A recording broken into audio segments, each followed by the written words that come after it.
ଜୟ ଜଗନ୍ନାଥ ସାଙ୍ଗମାନେ। ଓଡ଼ିଶା ଅଙ୍ଗନବାଡ଼ି ତରଫରୁ ଆପଣମାନଙ୍କର ନୂଆ ଭ୍ୟାକେନ୍ସିଟି ବାହାରିଛି, ଯେଉଁଥିରେ ଆପଣମାନଙ୍କର ଅନେକ ଗୁଡ଼ିଏ ପୋଷ୍ଟ ରହିଛି। ଏହାର ଲାଷ୍ଟ ଡେଟ୍ଟି କେବେ ରହିଛି ଏବଂ ଏଥିରେ କେଉଁମାନେ ଆବେଦନ କରିପାରିବେ, ତା ସହିତ ଆପଣମାନଙ୍କର କ'ଣ କ'ଣ ଡକୁମେଣ୍ଟ ଦରକାର ହେବ ଏବଂ ଆପଣମାନଙ୍କର କେଉଁ ଡିଷ୍ଟ୍ରିକ୍ଟରେ ବିଲଙ୍ଗ କରୁଛନ୍ତି ଏବଂ କେଉଁ ଡିଷ୍ଟ୍ରିକ୍ଟରେ କେତେ ଆପଣମାନଙ୍କର ଅଙ୍ଗନବାଡ଼ିର ଯେଉଁ ଭ୍ୟାକେନ୍ସି ଅଛି ସେଇଟା କେଉଁ କେଉଁ ପୋଷ୍ଟରେ ଆପଣମାନଙ୍କର ଅଙ୍ଗନବାଡ଼ିର ଭ୍ୟାକେନ୍ସି ଅଛି ସେଇଟା ଆମେ ଡିଟେଲରେ ଜାଣିବା। ଆପଣମାନେ ଭିଡ଼ିଓଟିକୁ ଶେଷ ପର୍ଯ୍ୟନ୍ତ ଦେଖିବେ। ତ ଚାଲନ୍ତୁ ଭିଡ଼ିଓଟିକୁ ଷ୍ଟାର୍ଟ କରିବା।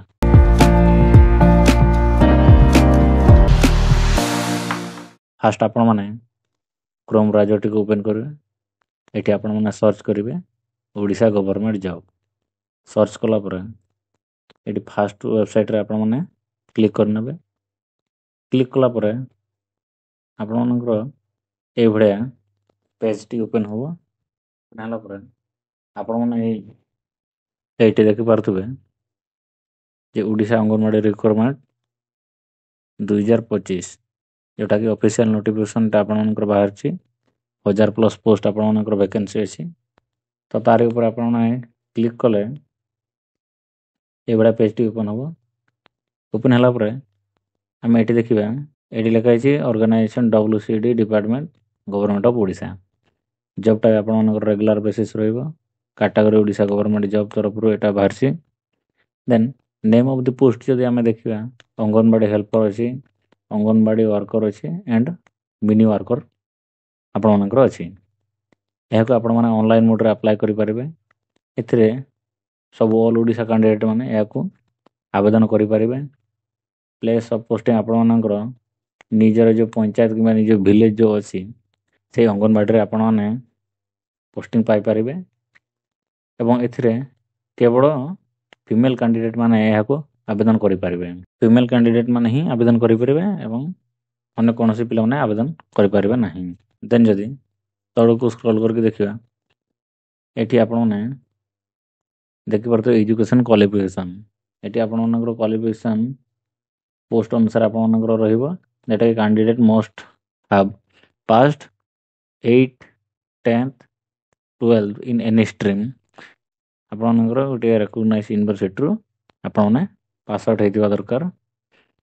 ଦେନ୍ ଯଦି ଏଠି ଚେକ୍ ଡିଷ୍ଟ୍ରିକ୍ଟ ୱାଇଜ୍ ଭ୍ୟାକେନ୍ସି ଦେଖିବା, ଆପଣମାନେ କେଉଁ ଡିଷ୍ଟ୍ରିକ୍ଟରେ ବିଲଙ୍ଗ କରୁଛନ୍ତି ସେହି ଅନୁସାରେ ଆପଣମାନେ ଏଠି ନିଜର ଡିଷ୍ଟ୍ରିକ୍ଟ ଦେଖିକି କ୍ଲିକ୍ ହିୟର୍ ଉପରେ କ୍ଲିକ୍ କରିକି ଆପଣମାନେ ଚେକ୍ କରିପାରିବେ ଯେ ଆପଣମାନଙ୍କ ଡିଷ୍ଟ୍ରିକ୍ଟରେ କେତୋଟି ଭ୍ୟାକେନ୍ସି ରହିଛି ଏବଂ ଆପଣମାନଙ୍କର ଅଙ୍ଗନବାଡ଼ିରେ ଭ୍ୟାକେନ୍ସି ଅଛି କି ନାହିଁ ଆପଣମାନେ ତାହା ଚେକ୍ କରିନେବେ। ଦେନ୍ ତଳକୁ ଆସିବା, ତଳେ ଏଜ୍ ଲିମିଟ୍ ଆପଣମାନେ ଦେଖିପାରୁଥିବେ। ଏଜ୍ ଲିମିଟ୍ ଦେଇଛି 18 ବର୍ଷ ମିନିମମ୍ ହେଇଥିବା ଦରକାର, ମାକ୍ସିମମ୍ 35 ବର୍ଷ ହେଇଥିବା ଦରକାର। ଏଥିରେ ଏଜ୍ ରିଲାକ୍ସେସନ୍ ମଧ୍ୟ ଅଛି। OBC ମାନଙ୍କ ପାଇଁ 3 ବର୍ଷ, ST SC PWD ମାନଙ୍କ ପାଇଁ 5 ବର୍ଷ, ଏକ୍ସ ସର୍ଭିସମ୍ୟାନ୍ ମାନଙ୍କ ପାଇଁ 5 ବର୍ଷ ଏବଂ PWD ସହିତ ଯେଉଁ SC ST ପିଲାମାନେ ଆସିବେ ସେମାନଙ୍କର 15 ବର୍ଷ ଏଜ୍ ରିଲାକ୍ସେସନ୍ ରହିଛି। ଏବଂ ଏଥିରେ ଅଙ୍ଗନବାଡ଼ିର ଯେଉଁ ରିକ୍ରୁଟମେଣ୍ଟ ରହିଛି ତାର ପୋଷ୍ଟ ଅନୁସାରେ ସାଲାରିଟି ରହିଛି ଆପଣମାନଙ୍କର। ଅଙ୍ଗନବାଡ଼ି ୱାର୍କର ସାଲାରୀ ରହିବ ଆପଣମାନଙ୍କର 10,000 ପର୍ ମନ୍ଥ ଆପଣମାନଙ୍କର ସାଲାରୀ ରହିବ ଏବଂ ମିନି ଅଙ୍ଗନବାଡ଼ି ୱାର୍କର ପାଇଁ 7,250 ଟଙ୍କା ଆପଣମାନଙ୍କର ପ୍ରତି ମାସରେ ସାଲାରୀ ମିଳିବ। ଦେନ୍ ଆସିବ ଅଙ୍ଗନବାଡ଼ି ହେଲ୍ପର ପାଇଁ। ଅଙ୍ଗନବାଡ଼ି ହେଲ୍ପର ପାଇଁ 5,000 ପର୍ ମନ୍ଥ ଆପଣମାନଙ୍କୁ ସାଲାରୀ ମିଳିବ। ଦେନ୍ ଆମେ ଯଦି ତଳକୁ ଆଉ ଟିକେ ସ୍କ୍ରୋଲ୍ କରିବା, ତାହେଲେ ଆପଣମାନେ ସିଲେକ୍ସନ୍ ପ୍ରୋସେସ୍କୁ ଦେଖିପାରିବେ। ସିଲେକ୍ସନ୍ ପ୍ରୋସେସ୍ରେ ଆପଣମାନଙ୍କୁ ମାର୍କ ବେସିସ୍ରେ ଏହା ସିଲେକ୍ସନ୍ ପ୍ରୋସେସ୍ଟି ହେବ।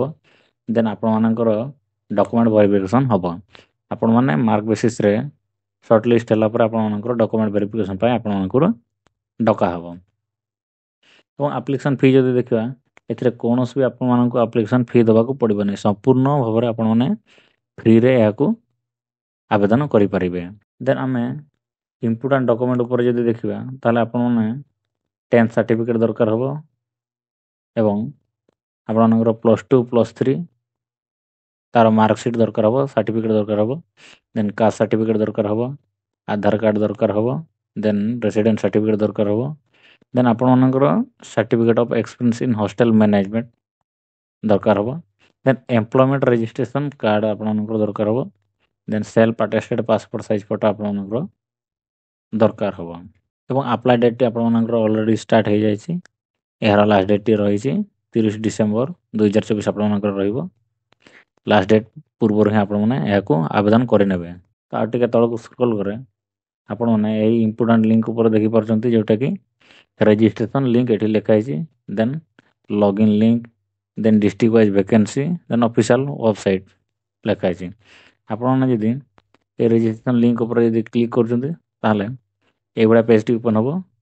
ଏଠି ଆପଣମାନେ ରେଜିଷ୍ଟ୍ରେସନ୍ କରିନେବେ। ଯେ ଫାଷ୍ଟ ନିଜର ନାମ ଦେଇଦେବେ, ଦେନ୍ ଲାଷ୍ଟ ନାମଟିକୁ ଏଣ୍ଟର ମାରିଦେବେ।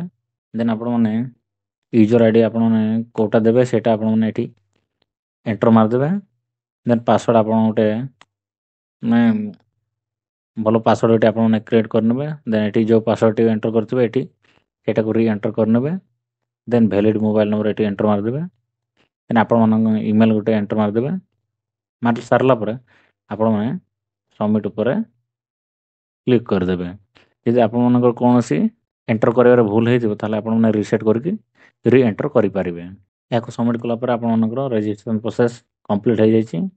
ଦେନ୍ ଆପଣମାନେ ବ୍ୟାକ୍ ଲଗ୍ଇନ୍ ଉପରକୁ ଆସିବେ। ଲଗ୍ଇନ୍ ଉପରେ ଆସି ସାରିଲା ପରେ ଏଠି ନିଜର ଯେଉଁ ୟୁଜର୍ ନେମ୍ଟି ଦେଇଥିବେ ସେଠି ତା ଏଠି ଏଣ୍ଟର ମାରିଦେବେ। ଦେନ୍ ପାସୱାର୍ଡ଼ଟି ଯେଉଁ କ୍ରିଏଟ୍ କରିଥିବେ ସେଇଟା ଦେଇଦେବେ। ଦେନ୍ ଏଠି ଯେଉଁ ଆପଣମାନଙ୍କର ଏଇଭଳିଆ କ୍ୟାପ୍ଚାଟି ଦେଇଥିବ ସେଇଟାକୁ ଏଣ୍ଟର ମାରିକି ଆପଣମାନେ ଲଗ୍ଇନ୍ ଉପରେ କ୍ଲିକ୍ କରିଦେଇକି ଆପଣମାନେ ଏଇ ପୋଷ୍ଟଟିକୁ ଆପ୍ଲାଏ କରିନେବେ। ଡେଟ୍ଟା ଲାଷ୍ଟ ଡେଟ୍ ଆପଣମାନଙ୍କର ରହିଛି 30 ଡିସେମ୍ବର 2024। ସେଇ ଅନୁସାରେ ଆପଣମାନେ 30 ଡିସେମ୍ବର ପୂର୍ବରୁ ହିଁ ଆପଣମାନେ ଆବେଦନ କରିନେବେ। ଜମାରୁ ଲେଟ୍ କରିବେନି। ଆପଣମାନେ ଯଥାଶୀଘ୍ର ଏହାକୁ ଆବେଦନ କରିଦିଅନ୍ତୁ। ଯଦି ଭିଡ଼ିଓଟି ଇନଫର୍ମେଟିଭ୍ ଲାଗିଥିବ ତାହେଲେ ଆପଣମାନେ ଭିଡ଼ିଓଟିକୁ ଲାଇକ୍ କରିନେବେ ଏବଂ ଚ୍ୟାନେଲଟିକୁ ସବସ୍କ୍ରାଇବ୍ କରିନେବେ। ଧନ୍ୟବାଦ।